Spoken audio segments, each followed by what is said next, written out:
Hey guys, Scarlet Darkwood here. Hope everyone's had a great week. I want to talk about the Watchers. I'm sure a lot of you have heard about the Watchers, and some may be wondering, who are they? What do they do? Are they good? Are they bad? Some of you may even already have some preconceived notions of what you think the Watchers are. So what I want to do is talk a little bit today about them. And I'm going to be taking a lot of my information and sharing it with you from a gentleman named William Henry. And you may have seen him on Gaia, you may have found him on his own website, but he is a mystical teacher and he has written a book on the Watchers, and I will try to remember to get a link from Amazon and put it in the description so that you might can check out some of his books. But I wanted to talk about them because I find them interesting, and I can't recall offhand if Rosicrucian teachings teach about the Watchers, but I've heard of them. And in my book, Hour of the Witch Spinners, a character is supposedly supposed to be a Watcher. She's a Nephilim, and I don't get into a lot of the history necessarily per se in the book, but I wanted to get into a more scholarly talk here with you all. So first of all, you're not going to hear about the Watchers much in the regular Bible, not that I recall. And a lot of William Henry's teachings on the Watchers stem from the other books that were left out of the Bible. Way back when the Council of Nicaea was formed, and I believe it was under Constantine. He was a ruler at the time, and he got a council together to finally decide what books he wanted in the accepted canon, because some of the information he didn't like people knowing about it because it gave them too much power. And so we can't have that, can we? So he got a council together and they determined what books were going to be in the accepted canon and what everyone would be fed from here on out, and is still fed today. And if you go to Amazon, there's a book called The Other Bible. And in it, it has the Christian Apocrypha, the Jewish Pseudepigrapha, the Dead Sea Scroll, the Gnostic Gospels, Pistis Sophia. You'll learn about Lilith in this. You'll have the Gospel of Mary Magdalene. I'm going to do a video on her at some point here really soon because she's a fascinating lady. But in those Gospels, you're going to see things that aren't even talked about in the Christian Bible as we know it today. And those hidden books really formed the basis of Christian mysticism. Way back in the day, Christians were mystical. They weren't like what they are today. The mystics are removed from what we have in the accepted Bible, which is unfortunate, but that's just the way it is. But you can get those books if you go get the other Bible. And there's another gentleman who's put it all together. It's called a New Testament. And he's put all those books together, the books that were left out plus the books that are left in, so you get a whole complete picture. So the information is now out there. So what were the Watchers? So apparently, according to the Qumran scrolls and to some of the testaments in those writings, the Watchers are actually the seraphim. They are angels of the Lord who gather in a place called Sion, and it's the New Jerusalem, or the throne of Jerusalem.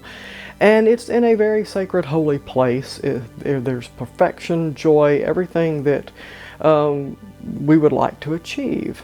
And these beings have rainbow bodies. They're not physical. They don't have human form. They're physical. They're just bodies of energy, light, and they're light and love. And you always see them depicted in Christian iconography as having rainbows around them. And so they are light. But what they are sent to do is assist human beings in attaining our rainbow body so that we can be perfect and we can join in that joyous place called Sion, or the throne of the Lord. And so that's what the Watchers are. It is also said that humans who have perfected themselves have also attained that level of perfection, and they also can be found in Sion as well. So you have the angels of the Lord, the seraphim, and perfected humans. And so then there's the rest of us down here who are wondering, okay, how do I get there? So the Watchers were here to assist us in learning the techniques to attain that. So that's what they are. And you wonder, well, that sounds pretty good. So where does the bad come in? Or where is this evil entity that we hear about? So I'll tell you the story that William Henry told, and it's in the Qumran Scrolls, and it's called the Testament of Amram. And Amram is the father of Moses and Aaron, and you've read about that in the Christian Bible.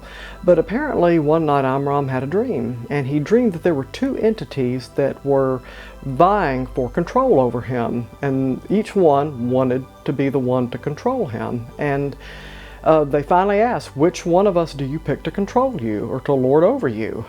And Amram was like, I don't know why you're fighting over me, and I don't know what this is all about.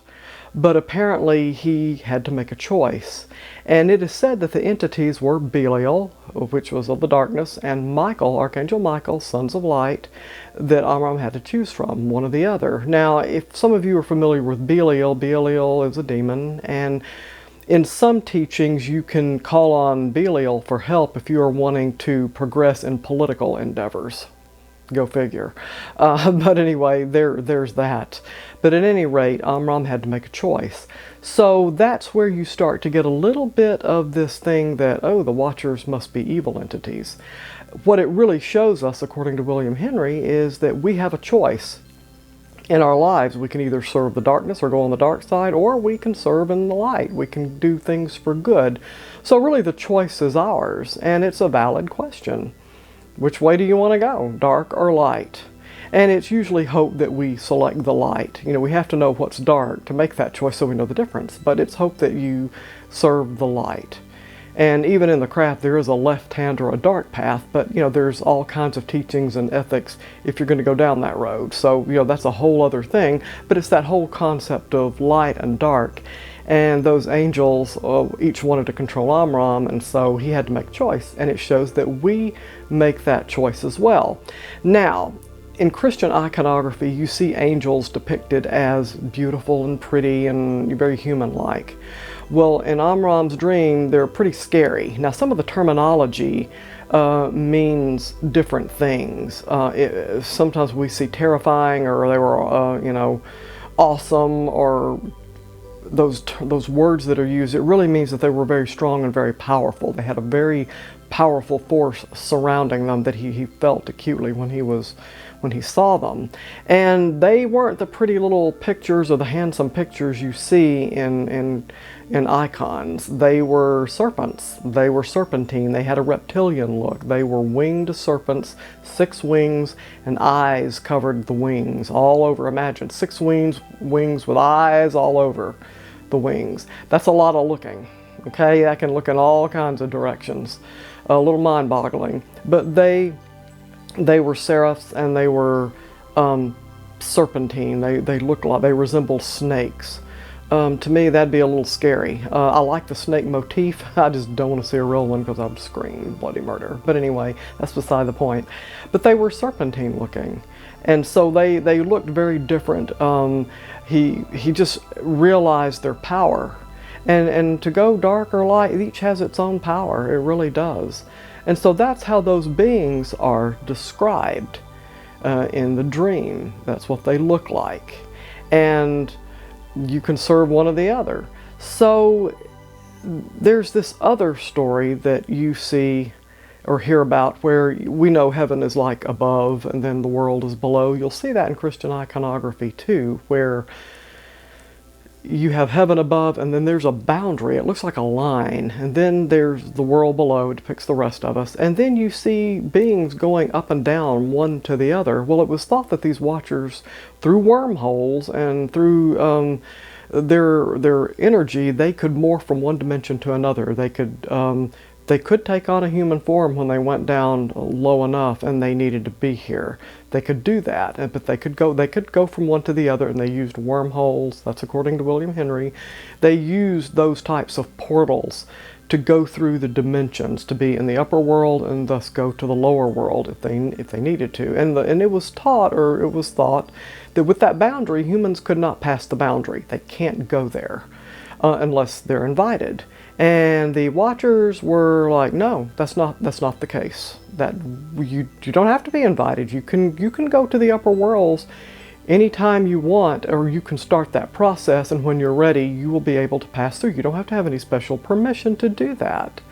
And it was thought, because they rebelled, or they said that, and they taught that, and they came down to the mundane world, that they were evil. They were fallen angels. They rebelled against God. And now they're these horrible creatures, or these beings we don't want to have anything to do with. Well, in some writings, it says God sent them. So again, you get a choice whether you want to believe, are the Watchers good or are they evil? It was thought that they wanted to teach us as humans the ancient wisdom and the ancient knowledge, so that we could get in touch with our spirituality, our own divinity, so that we could go into the upper worlds. And so that's where all that comes from. And then now we're still left with deciding what's fact, what's fiction, you know, which way do you want to go with that? But that's where you start getting in that muddying of the waters. That's where some people start to think they're dark and some people think they're light. So it depends on which theory you're tapping into, or which legend or story you're tapping into. So, at any rate, that's kind of where we are with the Watchers. It is also said that Jesus was a Watcher. It all had to do with a resurrection, that we have to be resurrected in a way to attain the rainbow body and the light. And that when Jesus, they said the crucifixion was actually a transformational type of occurrence, that there was a transformation that occurred, that really he was a Watcher. That crucifixion and going up the way he did into the upper worlds, he was able really to go to the upper worlds and down to the lower worlds, and that he came down to the lower worlds, like they do sometimes, to really teach us our own divinity. And so Jesus didn't teach Christianity. He wasn't here to found a religion. He was here to teach us ancient wisdom and how we could perfect ourselves so we could join him at the throne of God. And that's why you see a lot of the Christian iconography with, you know, God and the throne and Jesus at the right hand and the whole bit. But he's saying that we can be part of that. And so the whole idea of a resurrected body and getting the rainbow body, it's thought that that resurrection was a definite occurrence that illustrated that. And you see that resurrected body, or the idea of a resurrection, in Christianity, Islam, Hinduism, the Jewish religion. So you see them in several religions where it's an idea of a resurrection and a resurrected body, and that when you resurrecting in such a way like that, you're perfected. So that's a little interesting side history. I thought I'd never heard of the crucifixion being taught that way, and I don't recall it being taught in the Rosicrucian teachings that way either, because in their monographs they do teach about what happened there. And Harvey Spencer Lewis wrote The Secret Doctrines of Jesus and the Mystical Life of Jesus, and he goes into all of that. Very interesting reading. Get it on Amazon for probably 99 cents or even free, so I'd go check it out. But there you have it. That's what the Watchers are thought to be. That they were there to help us perfect ourselves. Now you're saying, well, where do the Nephilim come in? Well, when these Watchers came down to earth, they found the daughters of men desirable, and so they mated with them. That was another thing that got them on a naughty blacklist, is that they mated with the women on earth, and they had offspring called Nephilim, and these Nephilim were giants. Well, if you look at history, maybe Ancient Aliens or some of the History Channel, or if you watch Gaia TV, I know some people don't like Gaia. They have a lot of, some people like it, some people don't. But it talks about finding really large, tall bones, that there was a civilization once that was giant. They weren't our average height now, but anyway, the Nephilim had those properties too of their creators. They had the human side, and then they had the that perfected other side, the Watcher side. So they had those properties, and when you hear the story of Noah, it was like, God didn't like it, and so God sent a big flood and destroy them and wipe them all out. But as it turns out, they all didn't die or get killed. They were able to get away and manage to crop up in other parts of the world or the other lands. And so you hear about that. And some claim that they're, descendants of the Watchers are still here today among us. We may recognize them, we may not. And so that was another reason why, the Nephilim were really seen as evil. And instead of just being a being that really was a blend of human and probably spirit energy, if you wanted to call it that. But you know, it's up to you to decide if you think they're good or bad. So that's the story of the Watchers and who they are and what they are. And I'm one of these. I choose to believe that they were here sent for good, and that the Nephilim, I don't think, were evil.